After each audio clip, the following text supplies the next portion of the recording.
2025 model, ஒரே owner, pure பெட்ரோலுங்க. புது வண்டி கிட்டத்தட்ட வெறும் 12,000 கிலோமீட்டர் தான் ஓடி இருக்குது.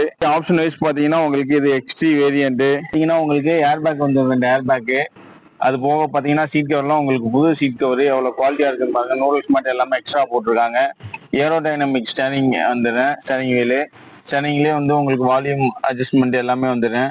இதுல வந்து பாத்தீங்கன்னா நீங்க கீ ஆன் பண்ணாவே இது எல்இடி ஸ்டைல் வந்துடும் ஸ்டேரிங்கோட அந்த சவுண்டு. அது போக பாத்தீங்கன்னா உங்களுக்கு ஹார்மோன் டச் ஸ்கிரீன் வந்துருதுங்க. Reverse camera, parking sensor, AC எல்லாமே வந்துருதுங்க. செட்டு வந்து ஹார்மன் கம்பெனி செட்டு தான், நல்லா சூப்பரா இருக்கு. ரியர்ல கேமரா, ரிவர்ஸ் பார்க்கிங் சென்சார் எல்லாமே வந்துருதுங்க. டிக்கி ஸ்பேஸுமே உங்களுக்கு நல்லா இருக்கு. பியூர் பெட்ரோல் ரொம்ப லோ கிலோமீட்டர் தான் ஓடி இருக்கு. வெறும் 12,000 கிலோமீட்டர் தான் ஓடி இருக்குது. சிங்கிள் ஓனருங்க. இன்சூரன்ஸ் வந்து எல்லாமே கலந்து. இன்சூரன்ஸ் ஐடி வேல்யூ பாத்தீங்கன்னா ஒரு 5,86,000 ஐடி வேல்யூ இருக்குது. அடுத்த ஒரு வருஷத்துக்கு இன்சூரன்ஸ் கரண்ட்ல இருக்குதுங்க. வண்டி கஸ்டமர் கேட்கிற பிரைஸ் 6,30,000 தான். ரொம்ப கம்மி தான். இந்த ஜெயங்காஸ் எங்க இருக்குன்னு பாத்தீங்கன்னா திருப்பூர்ல அவினாசி ரோட்ல இந்த பக்கம் வந்து பாத்தீங்கன்னா எஸ்ஐபி தேட்டர், இங்கிட்டு வந்து பாத்தீங்கன்னா பெரியார் காலனி. இதுக்கு இடையில காந்திநகர் சிக்னல் சொல்லி ஒரு ஸ்டாப் போறேன். அந்த காந்திநகர் சிக்னல்ல ஒரு அசிபி பங்கு இருக்கு. அந்த பங்கு ஒட்டி ஒரு 100 மீட்டர் கிழக்க வந்தீங்கன்னா நம்ம ஜெயங்காஸ் இருக்குங்க.